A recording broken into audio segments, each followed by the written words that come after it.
Thank you. Thank you for the nice introduction.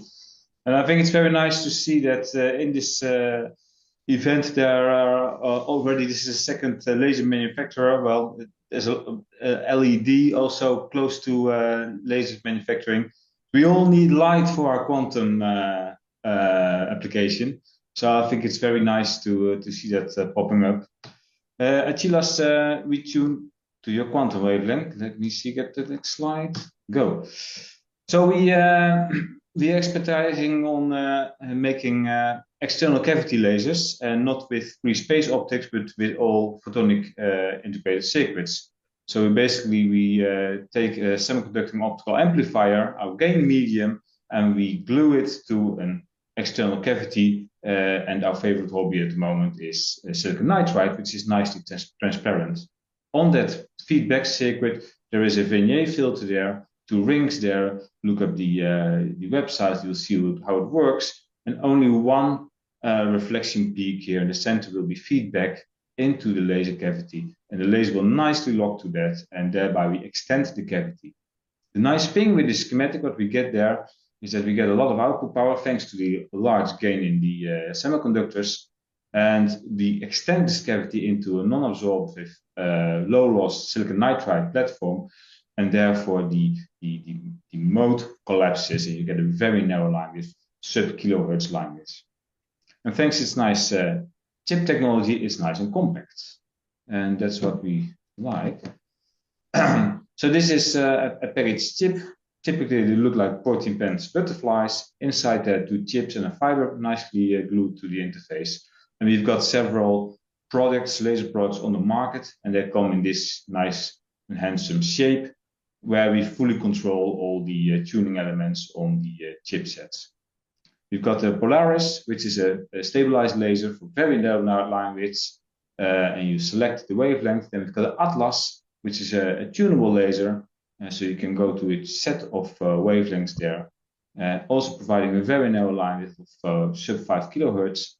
And then we've got the Chilas Comet, which is an exercise mainly on the electronics to very nicely sweep the laser in a very high rep rate. So we scan the full C-band nowadays over 40 nanometers within 1 second without missing any wavelength there. But in this topic, we must focus, because I think I've lost one slide. This is, yeah. We must focus on the first applications. With a laser, you can do multiple things. You can have, especially tunable laser, you can have it locked for quantum application. I will have a highlight in this session on quantum applications there. You can jiggle the wavelength a little bit and make it a frequency modulated continuous wave laser for LiDAR application. You can model free tune the laser for spectroscopy purposes, or you go for OCT vibrating sensors and you scan the full range in as fast as possible. But here in this talk, I will only focus on the quantum applications. And I think we've got something very nice to provide there. First of all, these lasers have a very nice, how to say, a modal behavior. So there are several modes that build up in the cavity, and they have a fairly broad tuning range with only current tuning without touching the cavity of around 1 gigahertz. So anything within the target wavelength in that 1 gigahertz, and you can set the basic wavelength of the laser to any wavelength within the gain bandwidth, you can lock to that. And I think that's something very nice for the quantum applications. Once you lock it, you can get it sub 10 kilohertz over a fair amount of time. You see the graphs over there, and you can lock it also very long times. So weeks is no problem there.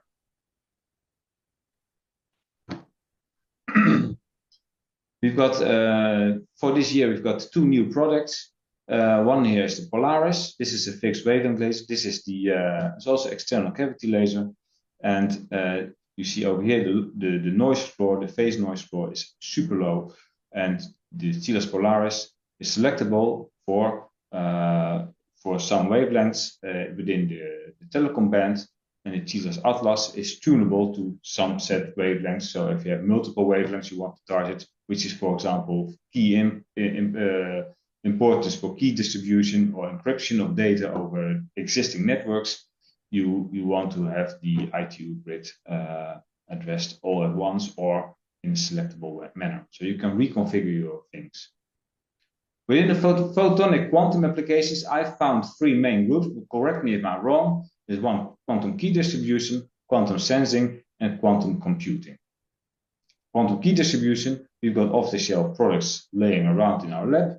We can order and we can make it for you. For quantum sensing, next slide. We have to go to all these wavelengths. And there is a numerous of wavelengths because these elements typically rely on atom and ion transitions there, and therefore we need a new set of wavelengths. Well, for us, it's very easy. We have got the in-house assembly for product pilots. We've got our in-house chip manufacturing, and we've got access to a lot of gain sections which are provided operating at the target wavelength. If you have any of these ions or any other wavelength not mentioned here, and you want to have a stabilized laser there to tune it, please call us, because I think we can make a very nice laser with, sub 10 kilohertz line width, so very narrow line width, and make it together. And I think I also have to get in touch with Lucas from Modulite, the former previous speaker, to see if we can make a deal extending our exercises and put some glass material to their gain sections. And then I think we can do a lot of things, collaboration together there. There are some prototypes lasers from several projects we had in the past, in the recent past basically, which are available at the moment. So we've got 680 lasers, tunable over 10 nanometers all, 690, 707, 780. We also have 850 nanometers, called the BT line, and we've got the UT line, a bit longer wavelengths, around 700 nanometers. All these lasers are available for test and verification. And it's the first, how to say this, generation of new wavelengths there. This is typically how it looks inside the gold box. But we are learning from this, and we're improving the chip technology to make them even more flexible. So please call us when you want anything in this wavelength range. And if the power is not good enough, I also heard from Lucas that Modulite provides very nice amplifiers there. So then we should, couple one of those to them. Well, this last slide. First of all, I would like to thank you for your time.